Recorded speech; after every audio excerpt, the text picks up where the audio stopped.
झारखंड में भर्ती परीक्षाओं में कथित अनियमितताओं को लेकर छात्रों का आंदोलन लगातार तेज होता जा रहा है। प्रदर्शन कर रहे छात्रों ने अब मुख्यमंत्री हेमंत सोरेन के इस्तीफे की मांग उठाई है। छात्रों का आरोप है कि भर्ती परीक्षाओं में जो गंभीर गड़बड़ियां, जो अनियमितताएं हुई हैं, उनकी शिकायतों पर सरकार की ओर से जो कार्रवाई है वो नहीं की गई है, यानी कि जो जरूरी कार्रवाई थी वो नहीं की गई है। और इसी बात का आरोप लगाते हुए छात्र आंदोलनरत हैं।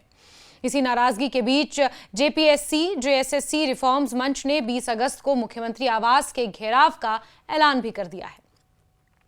छात्र नेताओं का कहना है कि जब तक उनकी प्रमुख मांगों पर ठोस फैसला नहीं लिया जाता, तब तक आंदोलन यूं ही जारी रहेगा। प्रदर्शनकारियों की सबसे बड़ी मांग जेपीएससी और जेएसएससी सीजीएल समेत विवादों में आई भर्ती परीक्षाओं को रद्द करना और पूरे मामले की केंद्रीय जांच ब्यूरो यानी सीबीआई से जांच कराना है।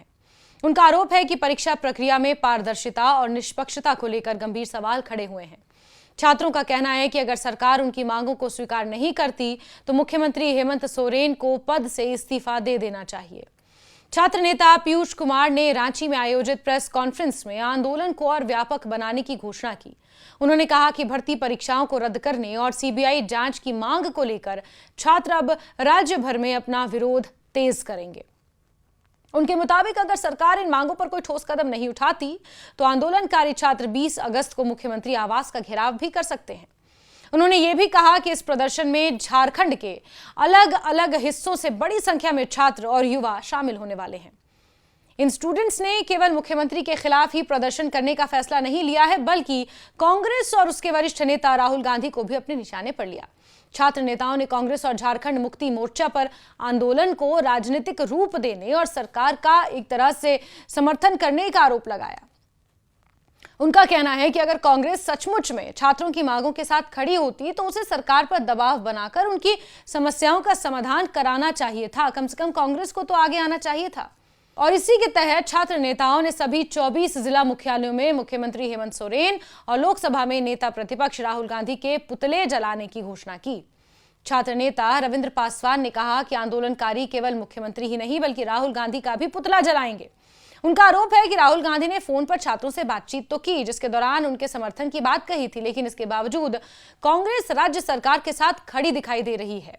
जंतर मंतर के आंदोलन में तो कांग्रेस जमकर बोल रही थी, निशाना साध रही थी, छात्रों के हित में प्रेस कॉन्फ्रेंसेस कर रही थी, लेकिन झारखंड के छात्रों के लिए कांग्रेस ऐसा क्यों नहीं कर रही? ये नाराजगी इन छात्रों की है। छात्रों का कहना है कि केवल समर्थन का आश्वासन पर्याप्त नहीं है, उनकी मांगों के समर्थन में जमीन पर ठोस कार्रवाई दिखाई देनी चाहिए। इस पूरे विवाद की पृष्ठभूमि भर्ती परीक्षाओं को लेकर छात्रों की नाराजगी है। झारखंड में सरकारी नौकरियों की तैयारी कर रहे अभ्यर्थी लंबे समय से परीक्षा प्रक्रिया में पारदर्शिता और निष्पक्षता की मांग कर रहे हैं। छात्रों का कहना है कि सरकारी भर्ती परीक्षाएं युवाओं के भविष्य से सीधे जुड़ी होती हैं। ऐसे में अगर परीक्षा प्रक्रिया पर सवाल उठते हैं तो उम्मीदवारों के बीच भरोसे का संकट पैदा होता है। उनका मानना है कि किसी भी भर्ती परीक्षा को लेकर शिकायत सामने आने पर सरकार को निष्पक्ष और स्वतंत्र जांच करानी चाहिए, ताकि योग्य उम्मीदवारों के हितों की रक्षा हो सके। आंदोलनकारी छात्रों ने विशेष रूप से जेपीएससी और जेएसएससी सीजीएल परीक्षाओं को लेकर सवाल उठाए हैं। छात्र नेताओं की मांग है कि जिन परीक्षाओं की प्रक्रिया पर गंभीर आरोप लगे हैं, उन्हें रद्द कर नए सिरे से परीक्षा कराई जाए। साथ ही वो चाहते हैं कि पूरे मामले की सीबीआई जांच हो, ताकि ये स्पष्ट हो सके कि कथित अनियमितताओं के पीछे कौन जिम्मेदार है और परीक्षा प्रक्रिया में किस तरह की गड़बड़ी हुई है। छात्र नेताओं ने 10 अगस्त को हुए विधानसभा घेराव का भी जिक्र किया। पीयूष कुमार ने कहा कि 10 अगस्त का विधानसभा घेराव उनके आंदोलन की सिर्फ एक झलक था। उन्होंने चेतावनी दी कि अगर सरकार ने उनकी मांगों पर कार्रवाई नहीं की तो 20 अगस्त को होने वाला मुख्यमंत्री आवास घेराव उसे कहीं ज्यादा बड़ा होगा और वो डरने वाले नहीं हैं। उन्होंने कहा कि राज्य के छात्र और युवा बड़ी संख्या में इस आंदोलन में शामिल होंगे। आंदोलनकारियों ने यह भी स्पष्ट किया कि वो अपनी मांगें पूरी होने तक पीछे हटने के मूड में नहीं है। उनका कहना है कि अगर भर्ती परीक्षाओं को रद्द नहीं किया गया और सीबीआई जांच की मांग स्वीकार नहीं हुई तो आंदोलन को और व्यापक किया जाएगा।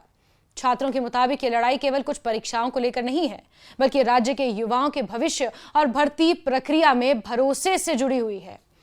छात्र आंदोलन में जो छात्र शामिल हैं, अगर आप उनकी बातें सुनेंगे तो आपके रोंगटे खड़े हो जाएंगे। छात्रों ने साफ तौर पर यह आरोप लगा दिया कि झारखंड जैसा राज्य क्या सिर्फ खनिजों के एक्सप्लॉयटेशन के लिए है? क्या सिर्फ खनिज वहां से ले जाकर आप अपनी अर्थव्यवस्था में उसे शामिल करेंगे? लेकिन जब छात्रों के हक की बात आएगी तो फिर सबको एक मंच पर आकर सुनना पड़ेगा। और छात्रों की लड़ाई इसी बात को लेकर है, उनका गुस्सा इसी बात को लेकर है। इस तरह के आंदोलन के राजनीतिक प्रभाव को भी नजरअंदाज नहीं किया जा सकता। मुख्यमंत्री हेमंत सोरेन के इस्तीफे की मांग और राहुल गांधी के पुतले जलाने का फैसला यह बताता है कि छात्रों का विरोध अब केवल परीक्षा संबंधी शिकायतों तक सीमित नहीं रह गया। आंदोलनकारी सरकार और उसके राजनीतिक सहयोगियों पर दबाव बनाने की रणनीति भी अपना रहे हैं। हालांकि छात्रों के आरोपों और उनकी मांगों पर सरकार या संबंधित परीक्षा एजेंसियों की ओर से क्या कार्रवाई की जाती है, यह आने वाले दिनों में ही महत्वपूर्ण रहेगा। 20 अगस्त के प्रस्तावित मुख्यमंत्री आवास घेराव अब इस आंदोलन का अगला बड़ा पड़ाव माना जा रहा है। हालांकि जब यह आंदोलन शुरू हुआ था तो छात्रों ने यह स्पष्ट किया था कि इसे राजनीति का मंच नहीं बनाया जाएगा। यह छात्रों का आंदोलन है, इसमें सिर्फ और सिर्फ छात्रों की बात होगी। किसी की छवि को धूमिल नहीं किया जाएगा, व्यक्तिगत आरोप नहीं लगाए जाएंगे, व्यक्तिगत निशाने नहीं साधे जाएंगे। ये धर्म के आधार पर और राजनीति के आधार पर इस आंदोलन को भेंट नहीं चढ़ाया जाएगा। लेकिन अब धीरे धीरे ये भी एक राजनीतिक रूप लेता हुआ नजर आ रहा है, क्योंकि छात्र ये मानते हैं कि जिनके कंधों पर जिम्मेदारी है छात्रों के भविष्य की राज्य में, और राज्य सरकार के जो सहयोगी हैं वो तक कुछ बोलने को, कुछ मानने को तैयार नहीं है, तो फिर ये घेराव जरूरी है। छात्रों का कहना है कि अगर सरकार इससे पहले छात्रों की मांगों पर ठोस फैसला नहीं लेती तो प्रदर्शन और ज्यादा बड़ा होने की संभावना है। प्रशासन के लिए भी कानून व्यवस्था बनाए रखना एक बड़ी चुनौती हो सकती है। फिलहाल छात्रों ने यह साफ कर दिया है कि वो अपनी मांगों को लेकर पीछे हटने वाले नहीं हैं। उनकी मुख्य मांग परीक्षा प्रक्रिया में पारदर्शिता, विवादित भर्ती परीक्षाओं को रद्द करना और कथित अनियमितताओं की स्वतंत्र जांच है। अब सबकी नजर 20 अगस्त पर है। यह देखना अहम होगा कि सरकार छात्रों की मांगों पर क्या रुख अपनाती है और आंदोलनकारी अपनी घोषित कार्यक्रम को किस तरह से आगे बढ़ाते हैं। फिलहाल झारखंड में भर्ती परीक्षाओं को लेकर शुरू हुआ छात्रों का विरोध राजनीतिक और सामाजिक स्तर पर बड़ा मुद्दा बन चुका है।